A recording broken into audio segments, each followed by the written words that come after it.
అందరికీ నమస్కారం అండి. అల్లం పచ్చడి చేస్తున్నాను. అల్లం పచ్చడి అంటే అందరు చేసేది కాకుండా మామిడి అల్లం అంటే ఇలా ఉంటుందండి. మన పసుపు గుమ్మలు ఉంటాయి కదా, అలా ఉంటుంది మామిడి అల్లం అనేది. ఇది మామిడి ఫ్లేవర్ వస్తుంది అనమాట. కానీ ఘాటు రాదు. దీనికి ఉన్న విశేషం ఎండాకాలం విరివిరిగా వాడుకోవచ్చు. మన పండుగారానికి కూడా ఇదే వాడానండి. పండుగారం మామిడి అల్లం పచ్చడి అసలు సూపర్ టేస్ట్ అండి. అసలు ఓన్లీ అల్లం కూడా పండుగారంలో కలిపి వేసి పెట్టుకుంటే టమోటా లేకుండా సంవత్సరం పాటు నిలవ ఉంటుందండి. అల్లం ఒకరోజు మామిడి అల్లంతో కూడా అల్లం పచ్చడి చేస్తాం మేము. అమ్మ ఎక్కువ చేస్తుంది మామిడి అల్లంతో. ఇది నేను కూడా చేస్తానండి, ఒకరోజు చూపిస్తాను. దీంతో మనకి ఇప్పుడు ఫ్రెష్గా అంటే అల్లం పచ్చడి చేస్తున్నా, పెసరట్లేకి అల్లం పచ్చడి, అది మామిడి అల్లంతో. దీనికి కావాల్సినవి చూపిస్తాను. ఇది ఎంత తీసేసుకొని ముక్కలు చేసుకోవాలి కడుక్కొని.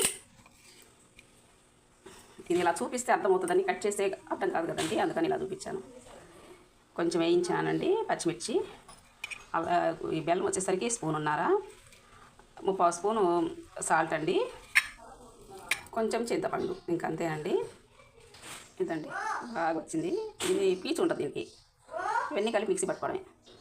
చింతపండు కొంచెం బాగా లేనప్పుడు గుజ్జు తీసుకొని రసంలాగా వేసుకుంటే బాగుంటుందండి. ఇదిగోండి, ఇదంతా ఇప్పుడు ఈ పైది తొక్కలాగా ఉంటుంది కదా, అది పంట కింద పడితే ఏమవుతుందంటే మట్టిలాగా ఉన్నట్టుంటుంది, కసకస అని అన్నట్టుంటుంది.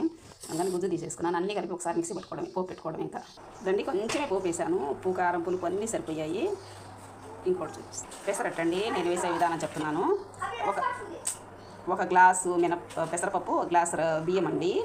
ఇది నానపెట్టేసి మిక్సీ పట్టేశాను. మిక్సీలో అయితే ఏదన్నా మనం కలుపుకుంటే టేస్ట్ వస్తుందండి. నేనైతే సూజీ రవ్వ కలుపుతాను. కొంచెం 2 స్పూన్లు కలుపుకొని కొంచెం చిటికెడు పంచదార, దీనికి తగ్గట్టుగా ఉప్పు, ఇక జీలకర్ర వేసి కలిపి పెట్టేశానండి.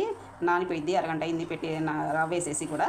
ఇప్పుడు దోశ వేసుకుంటే బాగుంటుంది. ఇది దోశ వేసానండి, ఆవు నెయ్యి వేసాను. మనకి జీలకర్ర అనేది మిక్సీలో పట్టుకుంటే పచ్చిమిర్చి ఇవి ఆల్రెడీ మనం చెట్టు తింటాం కదండి, సరిపోయింది. ఇది టేస్ట్ బాగా వస్తుంది. మనం మామూలు దోశ ఎలా వేసుకుంటాము సేమ్ అలానేనండి. ఇది నేను నిన్న వేసి పెట్టాను, ఈరోజు చేసుకుంటున్నాను. గ్రైండ్లో అయితే వెంటనే చేసుకోవచ్చు, బాగుంటుంది. ఇది బాగా వేగినా చూపిస్తాను. కాలినాక ఇదండి బాగా కాలిన తర్వాత తిప్పేసుకోనక్కర్లేదండి, ఇలా వేసుకుంటే సరిపోతుంది. ఇట్లా ఉల్లిపాయ వేసుకోవచ్చు. పల్లి చట్నీ అయితే ఉల్లిపాయ వేసుకుంటాం. నేను అల్లం చట్నీ కదా ఇలా వేస్తున్నాను. ఇదండి బాగా వచ్చింది. బాయ్ అండి, థ్యాంక్ యూ ఫర్ వాచింగ్.